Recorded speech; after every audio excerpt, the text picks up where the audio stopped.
All right, thank you for joining us. I'm sitting here with Wylie Hawkins. One more time. Yeah, come on. There we go. Bump it up, Sammy.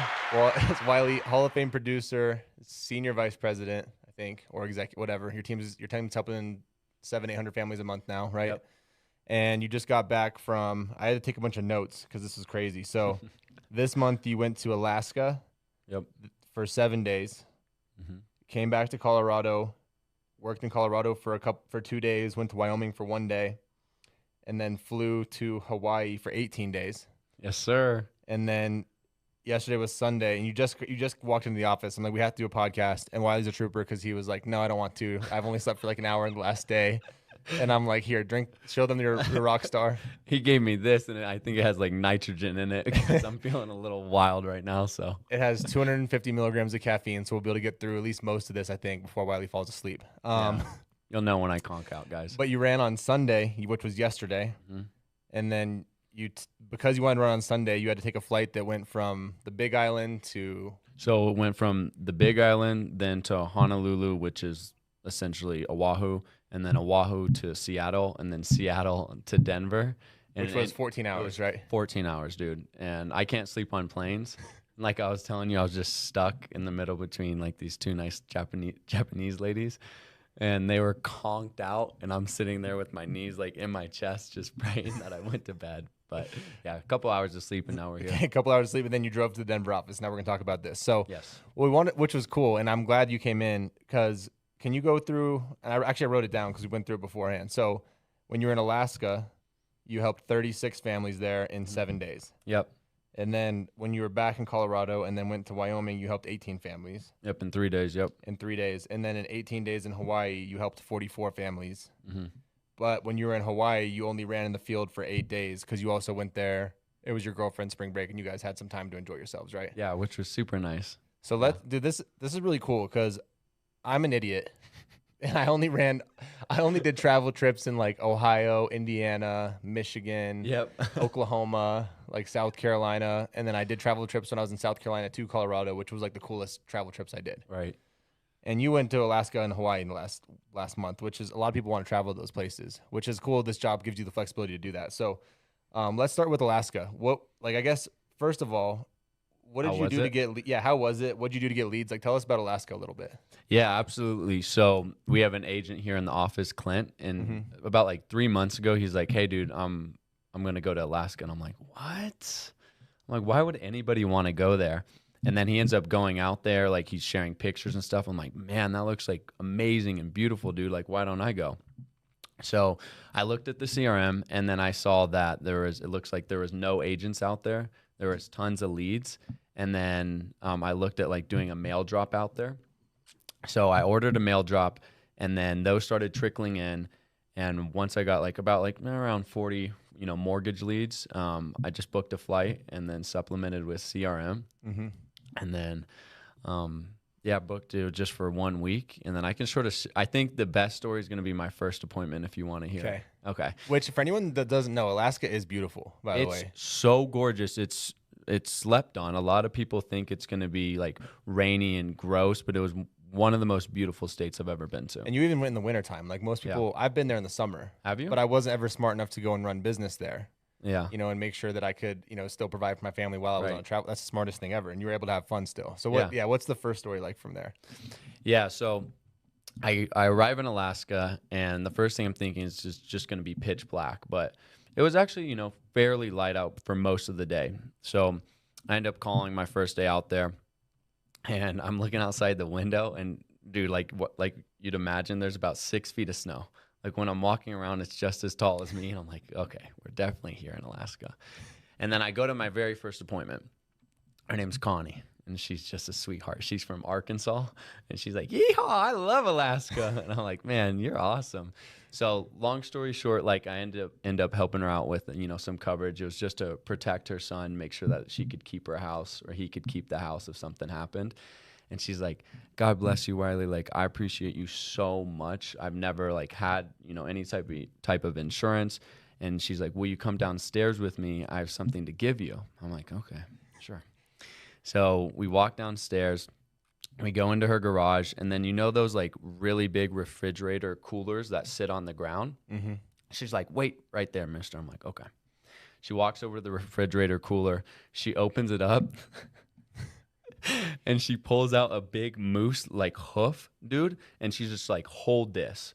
And I'm thinking to myself, oh my gosh, like I'm sitting here holding a moose like hoof. Like, you know how people have used a rabbit's tail for good luck? Yeah. I'm like, maybe this is Alaska's thing. So I'm holding the moose hoof, and then she's like, all right, here you go. This is for you. She gives me a big sack, dude, of moose meat, like 2 pounds, just a brick. And she's like, this is for you. I'm like, okay, what the heck is this? She's like, oh, it's moose meat. I'm like, sweet. And then the second thing she gave me was like some type of jerky, another like game animal. I don't know what it was. Oh, caribou. Okay. It was caribou, but they call it a reindeer. Okay. And so she's like, here's some reindeer. And dude, I'm sitting here with a sack of moose meat, reindeer, and a moose hoof. And that was my introduction to Alaska. Did you get to take the moose hoof with you? No, she didn't let me. She let you keep. I have a funny story about reindeer. So, so for a while, my wife Deborah was always like not convinced that reindeer were real, and I do mess with people sometimes, but I was like, no, reindeer are definitely real, and she's like, no, like Santa, like they're Santa's reindeer, like they're not a real thing. So we went to the Dream Center in December, and they had 2 reindeer there. And I was like, look, this is a reindeer. Did they really? Yeah. And she was like, which, by the way, for anyone that hasn't seen the Dream Center, you should check it out. They do a lot of really cool stuff, and we donate a ton of money to them. It's awesome. But I was like, look, these are reindeer. And she's like, I really thought you were messing with me the whole time. I didn't know that reindeer were real. I didn't either, but I'm not going to tell you 8 reindeer because I feel like that might make her sad. Right. So hopefully she doesn't watch this. So, Yeah, sorry, Deb. yeah. So, all right. So question about, did you eat the moose meat? Like, what did you do with it? Yeah, so I ended up making tacos. Moose tacos. Yeah, because I didn't want to squish it into a patty or anything. I'm like, dude, what do you do with like just? I didn't know what to do, and then I was like, was it good? It was amazing. It was super good. And then I'll share another story with the clients. So the people up there are just amazing, by the way. Like the clients up there are so cool. Like they love their families. They love nature. And the really cool thing about Anchorage is you got like your tiny town. It's kind of a city, but it's essentially just a really big town. But if you were to drive like 5 minutes out of the town, you'd be out in the middle of nowhere. So you have access to the wilderness like super easily. Mm-hmm. So I go to one of my appointments.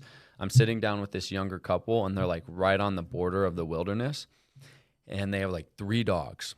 And all of a sudden, we're in the middle of the appointment. And the dog's like, and I'm like, oh my gosh, do I really smell that bad? Like that's what they're barking? And that's always my joke with the clients. Like, God, I'm sorry, guys. Yeah. And they're like, the couple looks at each other, and I'm like, oh my gosh, like something's seriously wrong. And then they turn their heads and they look outside the window, dude.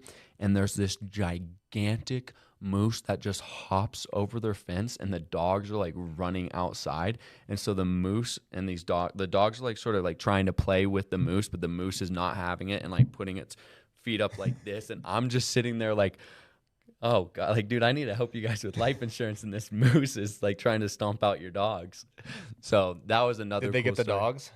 Oh yeah, they got the dogs, and then the moose just hung out there for the rest of the appointment. Just So they saved. The good thing they saved the dogs. Otherwise, we're gonna have to cut this off. yeah, It'd be sad. So the other thing that happened that I just remembered because you called me when you were there was like Alaska's huge, right? huge. So I have like it's on my. I don't know if you can see this or not. For people who don't know, Alaska's massive. Like it's by far the biggest state, and you dropped mail in the whole state, right? Yeah, which I didn't mean to do. And you didn't realize you're like, oh, to get to some of my appointments, I have to take like a plane ride and then a boat ride to get there. Yeah. So when you were there, you had to learn to do some virtual sales too, which I like that because you were like, well, I'm just going to make the best of it. Because like when something like that happens, you have 2 choices. You can be like, oh, this sucks. Like, poor me. Yeah. You know, my life is over. Boo-hoo. I lost all this money on leads. Or you could go, well, I already have these leads and I'm here. I might as well figure out how to do virtual sales with them. Yeah. So, and that was really your first dive into it, right? Yeah. I mean, I dabbled a little bit, but then that's when I fully had to take like the reins of it and just, plug in and learn. But I feel like that's when the best stuff happens is when you have to figure something out, right? Because it's like, you don't really like when you just jump into this thing. If you're like, I didn't have any extra money laying around, so I had to figure this out, and you did too. Yeah. And so it's like virtual sales. Like I don't really have to figure it out. I have plenty of leads coming in, and I could do it in person. But then you had to figure it out because you weren't gonna not work all the leads you had. Yeah. So can you talk about what that was like working all those leads? That it actually turned out to be a blessing because you learned how to do virtual sales and teach your team how to do it too. Yeah, so it was a Thursday, and I was dialing all my leads, and then I kept seeing on the forums like Anchorage and then Wasilla, which is like the 2 towns. And then I go through all of the leads, and then all of a sudden I see Sitka, and I dial this lady, and I book an appointment, and then I'm like, oh, Sitka, I haven't seen that town. So I type it in, dude, and Sammy, I don't know if you can see on here. Sitka's down in this bottom corner down here. Yeah, and Wylie was way up here. Yeah, Sitka, she's like, oh, yeah, honey, so, like, how are you planning on getting here? I'm like, what do you mean? Like, I'm just going to drive. She's like, okay, so you'll drive to the airport, then you'll catch the 12 o'clock, and then you're going to want to get the bus, or, I mean, the boat at 4. I'm like, whoa, what do you mean? Because she knew you were in Anchorage. Yes. And I was like, what do you mean? She's like, the only way to get here, honey, is by boat or by, like, the tiny little planes that you don't want to fly in, you know? Yeah. And so I was like, oh, man. And I was like, have you ever worked Zoom? She's like, oh, honey, plenty of times. And I was like, okay. So I was like, let's just do this. Let's just do Sunday at 10 o'clock. Will you be up? She's like, yeah. I'm like, okay, cool. What's your email? Got it. And then what I realized was I had a stack of like just whatever, 20, 30 leads. I can't remember the exact number of those people. There was an appointment I had in the North Pole, a town called the North Pole. Look it up.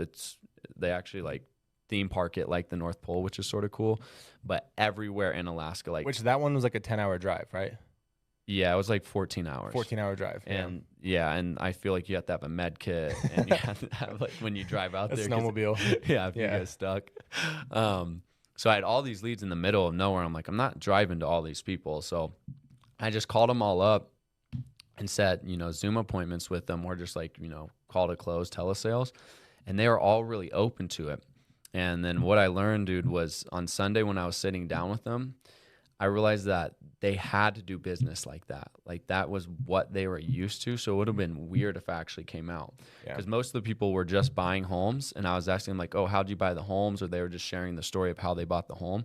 And the realtor would take them around on FaceTime and show them the house.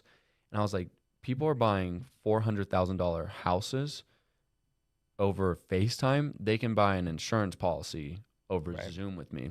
And people are doing like doctor's appointments and all kinds of things over Zoom now. Physical therapy, and they're like crazy. People are doing workouts on Zoom and have a personal trainer on Zoom and do everything on Zoom, It's wild. And so what I realized, dude, was Sunday was by far my biggest day.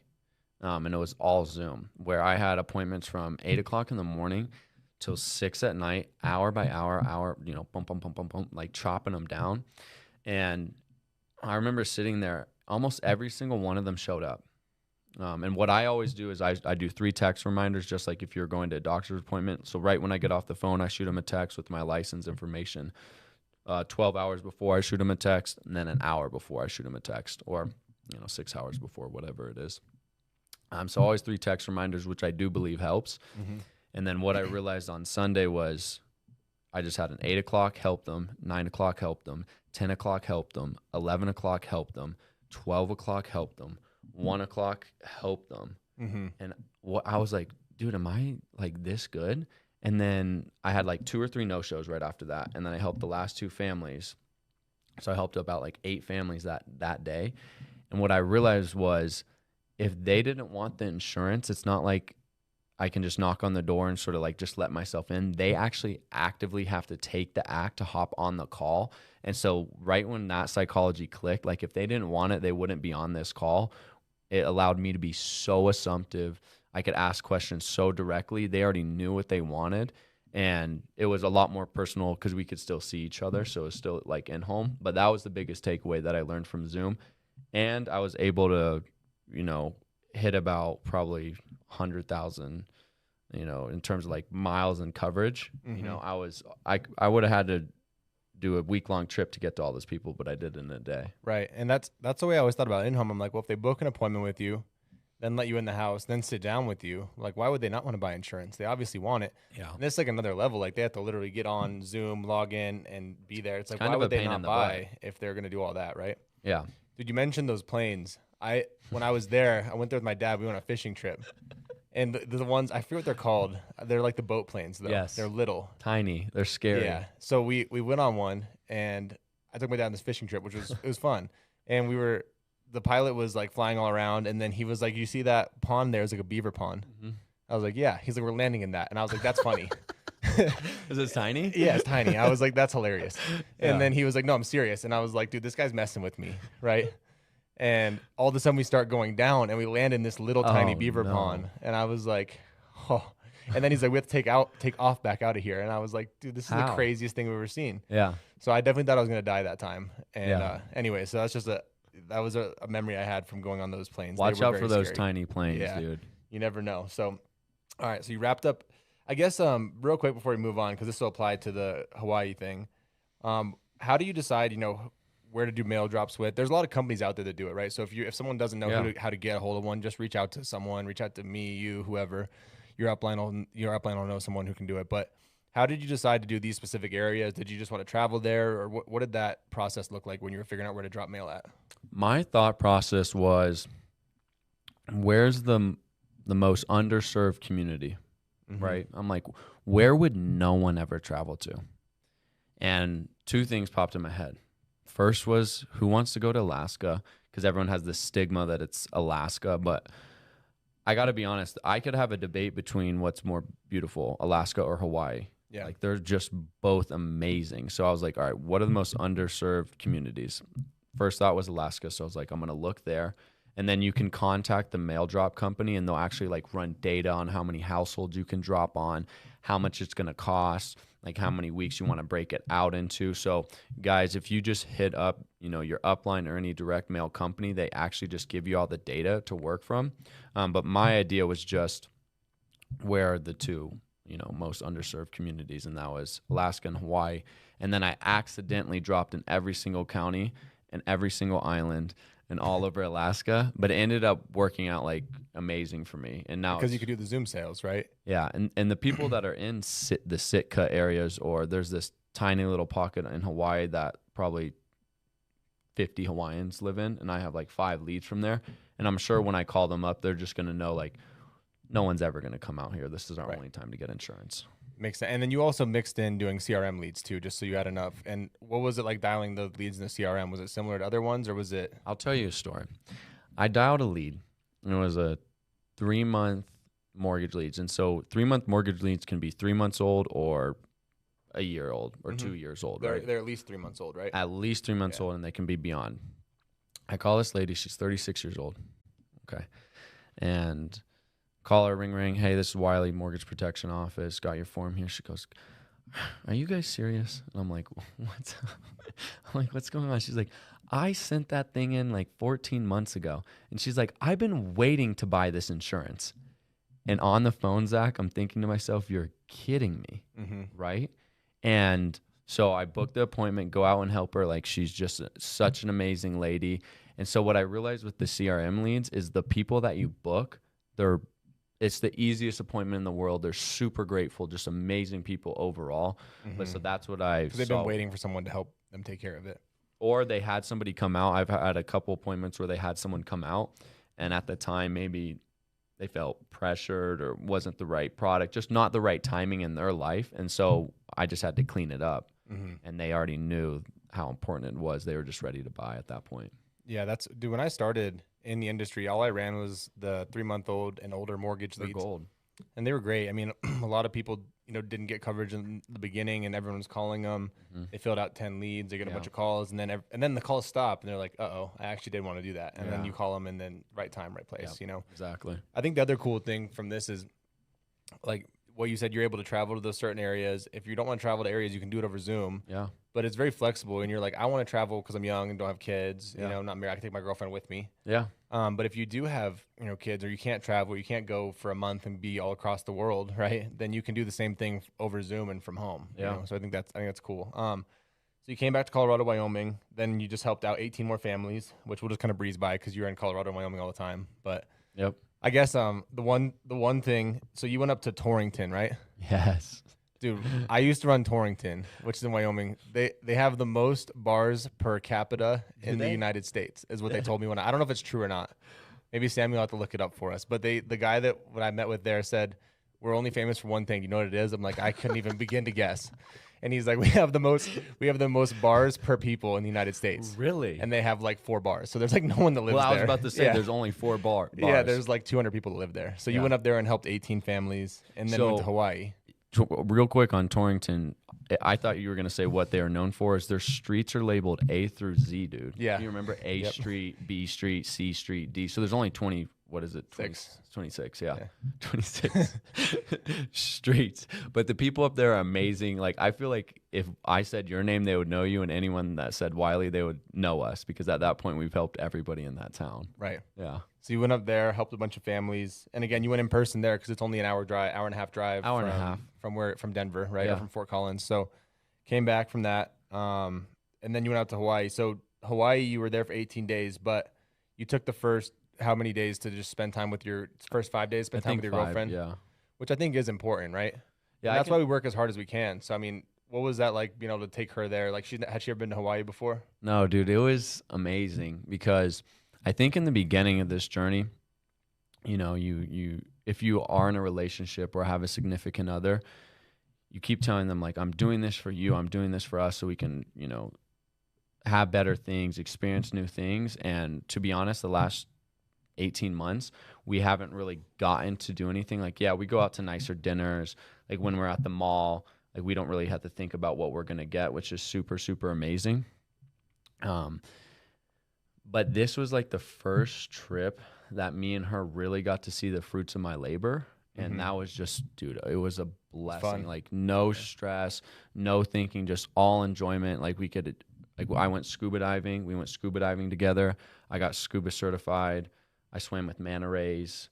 Like we went on waterfall hikes, dude. We had like the best dinners of our lives.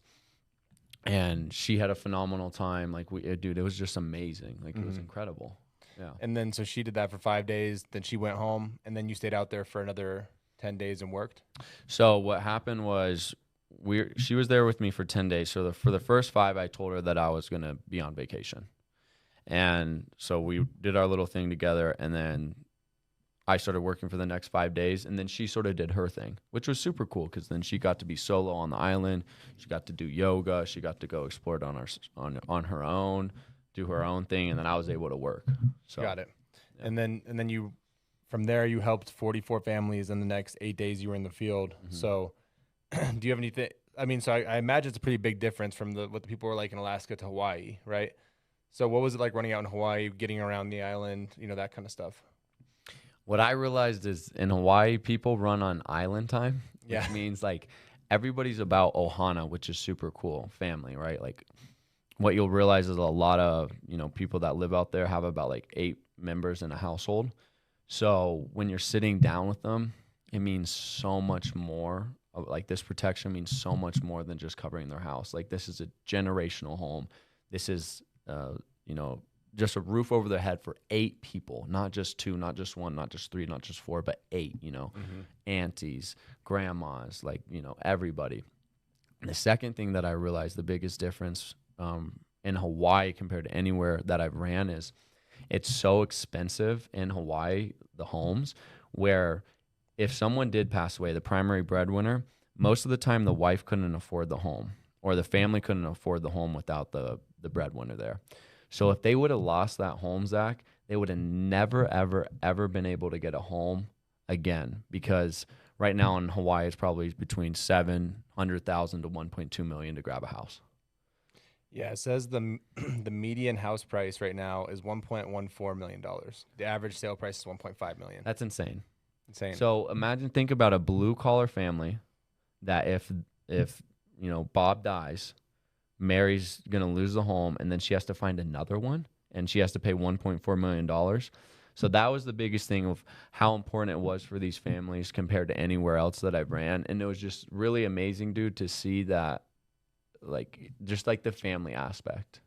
Yeah, and I think what you said is going to start being true in a lot of other places with the way housing is and everything. Yeah. I just looked it up just to see. It said Denver's average house price right now is 750,000 in Denver, Wow. right?